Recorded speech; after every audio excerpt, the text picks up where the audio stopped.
Red టీవీలో మీ వ్యాపార ప్రకటనల కోసం ఈ నంబర్ని సంప్రదించండి. నమస్తే.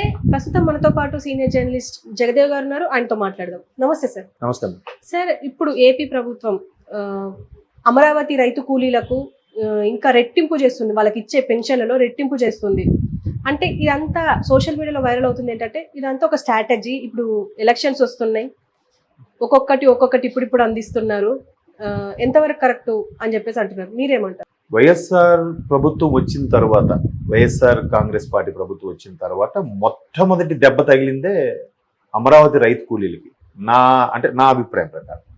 ఎందుకంటే అసలు అన్ని రకాలుగా ఎంత ఇబ్బంది పడ్డారంటే, కొంతమంది అయితే ఆ ఆస్తులు అమ్ముకొని ప్రొక్లైనర్లు కొనుక్కున్నారు, కొంతమంది బుల్డోజర్లు కొనుక్కున్నారు, కొంతమంది ట్రాక్టర్లు కొనుక్కున్నారు, కొంతమంది కన్స్ట్రక్షన్కి అవసరమైన సామాను కొనుక్కున్నారు, కొంతమంది ఇట్లాగే రిటైల్ షాపులు కానీ హోల్సేల్ షాపులు లాంటివి పెట్టుకొని ఇక్కడ క్యాపిటల్ అయితే ఎస్టాబ్లిష్ అవుతున్నప్పుడు ఏవే అవసరం ఉంటాయని అందరూ రెడీగా పెట్టుకుని ఉన్నారన్నమాట. పాపం ఒక్కసారి ఈయన వచ్చేసరికి మొత్తం తలకిందులైపోయింది. ఇక్కడ ఇది క్యాపిటలే కాదు. ఏం చేస్తారు? అరే, వాళ్ళకున్న భూములు అవి ప్రభుత్వానికి ఇచ్చేసి, సరే వచ్చిన అమౌంట్తోని అది కూడా ఒక సిస్టమేటిక్గా చేశారు. అది హయ్యెస్ట్ ల్యాండ్ ఎక్విజిషన్ పుల్లింగ్ అమరావతిలో జరిగింది, అర్బన్ ఏరియా. బట్ అంత ప్లాన్డ్గా లేదా ఒకరికి ఇంటికి ఉద్యోగం ఇవ్వడం కానీ, లేదంటే దాంట్లో కొంతవరకే లీజ్ కానీ తర్వాత మీకు సెటిల్ చేస్తామని మొత్తానికి ప్రభుత్వం, చంద్రబాబు గారి ప్రభుత్వం చాలా ఒప్పందాలు చేసి, చాలా తిరిగి సర్వేలు చేసి చాలా చేసింది. సో అది ఒక్కసారిగా తలకిందులు అయిపోయేసరికి ఎలా ఉంటుంది చెప్పండి? పనులు లేవు, వీడు కొనుక్కున్న ట్రాక్టర్ బయటికి వెళ్ళదు, ట్రాక్టర్ ఇసుక తీసుకురావడానికి లేదు, మట్టి తేయడానికి లేదు, ఎక్కడ కన్స్ట్రక్షన్ లేదు, ఏం పని లేదు. ఏం చేస్తాడు? ఆ ట్రాక్టర్ కొనుక్కొని తింటాడా? లేదా బుల్డోజర్ వచ్చేది, రోడ్లు వైండింగ్ చేయాలి, పగలగొట్టాలి, ఆ బుల్డోజర్ కొనుక్కొని తింటాడా? ఇట్లాగా అందరు ఫస్ట్ నాకు తెలిసి ప్రభుత్వం వచ్చాక సఫర్ అయింది అమరావతి కూలీలు, రైతు కూలీలు. అమరావతిలో నివసిస్తున్న రైతులు, అమరావతిలో ఆ సరౌండింగ్స్, రాజధాని సరౌండింగ్స్ నివసిస్తున్న రైతులు, రైతు కూలీలు కూడా. సో ఆ తర్వాత ఉద్యోగులు, టీచర్స్ ముట్టడి, ఇవన్నీ వేరే విషయం. సో వాళ్ళు అప్పటి నుంచి కూడా ఇప్పటికీ ముసలి ముతక చిన్న పెద్ద అందరూ కూడా రోడ్డు మీదకి వచ్చి ధర్నా చేయడం స్టార్ట్ చేశారు. ఒకనొక టైంలో వాళ్ళు బారికేడ్లు పెట్టి అడ్డుకున్నా కూడా, ఎండలో కూడా వాళ్ళ దెబ్బలు తగిలే సినిమా ఫక్కీలో మీరు చూస్తే, అప్పుడు లాఠీ చార్జ్లు అవన్నీ చూస్తే చాలా దారుణంగా. కొంతమంది హ్యాండిక్యాప్డ్ అయిపోయారు, కొంతమంది ప్రాణాలు కోల్పోయారు, ఇప్పటికీ కొంతమంది నిరసనలుగా అక్కడ తిరుపతి నుంచి ఇటు ఆంధ్ర బార్డర్ ఇచ్చాపురం వరకు కూడా ర్యాలీగా నిరసనగా తిరిగారు. కాలినడకన కొంతమంది తిరుపతికి వెళ్ళారు. ఎక్కడ అవకాశం ఉంటే అక్కడ, ఎక్కడ సీఎం బయటకు వస్తే అక్కడ నిలబడి ప్లకార్డులు పట్టుకొని నిరసన తెలియజేసే ప్రయత్నం. సో వాళ్ళందరినీ అంత చేసేసి ఇప్పుడు ఒక్కసారిగా పెన్షన్ పెంచేస్తామంటే వాళ్ళకి తెలియకుండా ఉంటుందా? వాళ్ళకి అర్థం కాదా? అదేదో రీసెంట్గా వచ్చిన సినిమాలో ఒక కథ ఉందమ్మా. అదేంటంటే, ఒక కోడికి ఫుల్గా బొచ్చు పీకేసి, రెక్కలు వెనక్కి మడతబెట్టేసి పడేసి, దాని పక్కన 2 నూకలు వేస్తే ఆ నూకల కోసం పాకులాడుతుందంట. ఈ ఏకలు పీకేసింది గుర్తుండదు, రెక్కలు విరిచేసింది గుర్తుండదు, అంత హింసను గుర్తులేదు, ఆ నూకలకి ఏరుతుందంట. అట్లా ఉంటుందంట రాజకీయం అనేది. సో అలా అనుకుంటున్నారు.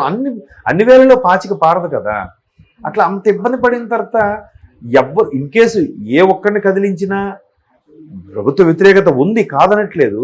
కానీ ప్రభుత్వ వ్యతిరేకత తీవ్ర స్థాయిలో, అసలు పేరు చెప్తేనే మండిపోయే రేంజ్లో ఉండేది మాత్రం అమరావతి కూలీలు, అమరావతి రైతులే ఎక్కువగా. చెప్తున్నాను కదా, ఎక్కడికక్కడ స్తంభించిపోయిందమ్మా. ఇప్పుడు చూసారా, 2004లో సునామీ వచ్చినప్పుడు ఎక్కడైతే తీర ప్రాంతంలో, తమిళనాడులో మద్రాసు తీర ప్రాంతం సంబంధించి కొంతమంది ఎంత కోటీశ్వరులు బీచ్లో పెద్ద పెద్ద రిసార్ట్స్ మెయింటైన్ చేసిన వాళ్ళు అన్నీ కొట్టుకెళ్ళిపోతే, ఆయన కోటీశ్వరుడు అంటే అప్పుడు ఒక ఆర్టికల్ వచ్చింది. అంత కోటీశ్వరుడు, ఆయనకి చెన్నైలో పెద్ద పెద్ద షీషోర్ ఏరియాలో ఆస్తులు ఒక్కొక్కటి కోట్లు పలికేదాన్ని ఒక్కసారి అంతా తుడిచిపెట్టుకుపోయింది. ఆయన ఫ్యామిలీ కూడా మరణించారు. ఆయన ఆఖరికి ఒక బీచ్లో ఒక రాయి మీద నిలబడి అట్లా సముద్రం చూస్తూ ఉన్నాడంట. ఆ ఫోటో వేసి ఆర్టికల్ రాశారు. ఒక్క రోజులో జీవితం తలకిందులైపోయింది. సో అలాగే జరిగింది ఇక్కడ కూడా. ఒకసారి గవర్నమెంట్ ఫామ్ అయింది, మొత్తం తలకిందులైపోయింది. ఇప్పుడు ఏదైనా కక్ష సాధించి చేయాలంటే ప్రతిపక్షం ఎవరు? టీడీపీ. వాళ్ళ మీద చేయండి. వాళ్ళ మీద ఆల్రెడీ చేస్తున్నారు కదా, దిగుపడుతున్నారు కదా. అక్కడ నివసించే ప్రజలు, సామాన్యులు, రైతులు, రైతు కూలీలు వాళ్ళు ఏం చేశారు? వాళ్ళకి ఇంపాక్ట్ అవుతుంది కదా. మీరు వాళ్ళని చెయ్యాలని అనుకోవట్లేదు. గత ప్రభుత్వం తీసిన నిర్ణయాలని క్యాన్సిల్ చేసేయాలనుకున్నారు. ఓకే, గత ప్రభుత్వం తీసుకున్న ఇష్యూ చేసిన జీవోస్ అని క్యాన్సిల్ చేయాలనుకున్నారు. కానీ దానికి పరోక్షంగా ఈ ప్రతిపక్షాలు కూడా నాకు తెలిసి సఫర్ అవ్వట్లే. వాళ్ళు బాగానే ఉన్నారు. అఫ్ కోర్స్ పోరాటాలు చేస్తున్నారు. ప్రభుత్వం ఒక యాంటీగా లేదా అమరావతికి సంబంధించిన రైతు కూలీలకు పోరాడుతున్నారు, బాగానే ఉంది. బట్ ఇంపాక్ట్ మాత్రం అక్కడ నివసించే వాళ్ళకి ఇబ్బంది కలుగుతుంది. ఉద్యోగాలు లేవు, రాబడి లేదు, ఉన్న ఆస్తు మీద ఏం చేసుకోలేరు. సగం బిల్డింగ్లు, సగం మధ్యలో పొలాలు, పంట పొలాలు. అక్కడక్కడ పంటలు ఉన్నాయి, అక్కడక్కడ అపార్ట్మెంట్స్ ఉన్నాయి. నేను ఒక 2022లో ఒకసారి వెళ్ళాను అలాగా ఆ తాడేపల్లి ఏరియాకి. అయితే అదొక పెద్ద 3 BHK ఫ్లాట్. దాని రెంట్ ఎంతో తెలుసమ్మా? 8,000. 8,000 3 BHK ఫ్లాట్. మళ్ళీ మీరు అబ్జర్వ్ చేస్తే తెలంగాణలో అపార్ట్మెంట్స్కి ఆంధ్ర అపార్ట్మెంట్స్ చిన్న తేడా ఉంటుంది. తెలంగాణ అపార్ట్మెంట్స్లో ఎంత లావిష్గా ఉన్నా బెడ్రూమ్స్, హాల్ ఇవన్నీ, కిచెన్ మాత్రం చిన్నగా ఉంటుంది. మీరు అబ్జర్వ్ చేయండి. బట్ ఆంధ్రాలో కిచెన్ కూడా చాలా పెద్దగా ఉంటుంది. అవసరమైతే అక్కడ కూర్చొని తినేసేంత స్పేస్ ఉంటుంది, అక్కడ ఒక డైనింగ్ టేబుల్ పట్టేంత స్పేస్ ఉంటుంది. సో 3 BHK ఇంచుమించు ఒక 20/30 హాలు, మళ్ళీ కిచెన్లో డైనింగ్ టేబుల్ పట్టేంత కిచెన్. అది అటువంటి 3 BHK ఫ్లాట్ మా ఫ్రెండ్ తనతో పాటు ఇంకో 2 ఫ్రెండ్స్ కలిసి 8,000 రెంట్, ఇంక్లూడింగ్ మెయింటెనెన్స్. నేను చెప్పాను, లిఫ్ట్ ఉంది, వాడు 3rd ఫ్లోర్లో ఉండేవాడు. ఆ అపార్ట్మెంట్ పైకి వెళ్ళి చూస్తే మధ్యలో ఏవో మిర్చి ఏవో వేశారు, మళ్ళీ అటువైపు ఇంకో అపార్ట్మెంట్. ఆ మిర్చి కూడా జస్ట్ 1 year బ్యాక్ వేశారు ఈ గవర్నమెంట్ వచ్చాక. ఇంకేం లేదు, ఇక్కడ క్యాపిటల్ లేదు కదా అని. ఇప్పుడు చూసే వాళ్ళకి ఎలా ఉంటుంది? అరే పంట పొలాలను ఇలా క్యాపిటల్గా చేశారు కదా అని టీడీపీని తిట్టుకుంటున్నారు. అరే పంట పొలాలని తెలుసు, గవర్నమెంట్ ల్యాండ్ పుల్లింగ్ చేసింది, అమరావతిలో అక్కడక్కడ పండుతున్నాయి పంటలు, కొన్ని బంజరు భూముల్లాగా ఉన్నాయి, కొన్ని పంట పొలాల్లాగా ఉన్నాయి. ఇదంతా ఎక్కువ చేసి డెవలప్ చేస్తే ఇప్పటికి ఇక్కడికే కంపెనీలు వచ్చేవరా? ఈ అపార్ట్మెంట్ మేబీ కంపెనీలాగా ఉండేదేమో, అదేదో అవకాశం లేకుండా పోయింది కదా అంటారు. ఎవరిది కరెక్ట్? టీడీపీ అవన్నీ ఆలోచించి వాళ్ళ దగ్గర బలవంతంగా లాక్కోలేదు కదా, వాళ్ళ ఇష్టానికే ఇచ్చారు. ఇప్పుడు ఇదే రైతులు ఇంత ధర్నా చేస్తున్నప్పుడు మా దగ్గర గత ప్రభుత్వం దౌర్జన్యంగా లాక్కుందని ఎక్కడైనా ధర్నా చేశారా? చేయలేదు. ఎందుకు? దౌర్జన్యంగా అయితే లాక్కోలేదు. ఒక్క రైతు కూలి అయినా పోనీ, ఎవరో ఒక పార్టీకి అమ్ముడుపోయి వాళ్ళు డబ్బులు ఇచ్చే డబ్బులు ఆశ చూపైనా ఒక్కడైనా బయటకు వచ్చేలాగా ధర్నా చేశాడా? ఈ 5 ఏళ్ళు ఒకడైనా చేయాలి కదా, అమ్ముడుపోయిన వాడు ఉంటాడు కదా ఒక్కడైనా. ఒక్కడు కూడా చేయలేదంటే ఎంత ఆవేదనతో, ఎంత కడుపు మంటతో ఉన్నారు అమరావతి రైతులు, రైతు కూలీలు. సో ఈ ప్రభుత్వం మీదకి వ్యతిరేకత తీసుకొస్తున్నారు.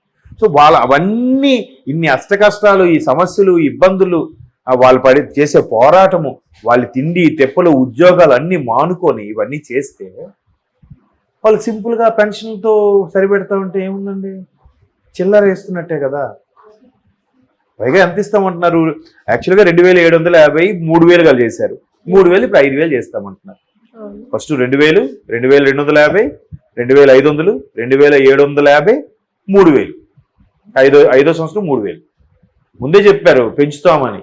అది చాలా టాక్టికల్గా మళ్ళీ గవర్నమెంట్ వచ్చాక సంవత్సరానికి 250 పెంచుతామని మాట మార్చారు. ఎన్నో మార్చారులేండి, అది పెద్ద విషయమే కాదు. మద్యం నిషేధిస్తాము, ఇంకా చాలా చెప్పారు. స్పెషల్ స్టేటస్ తెప్పిస్తాం, స్పెషల్ ప్యాకేజ్ తెప్పిస్తాం, రైల్వే జోన్ మా హయాంలో కట్టిస్తాం, Polavaram we will finish on December 31st అని అన్నాడు ఒక ఆయన మంత్రి.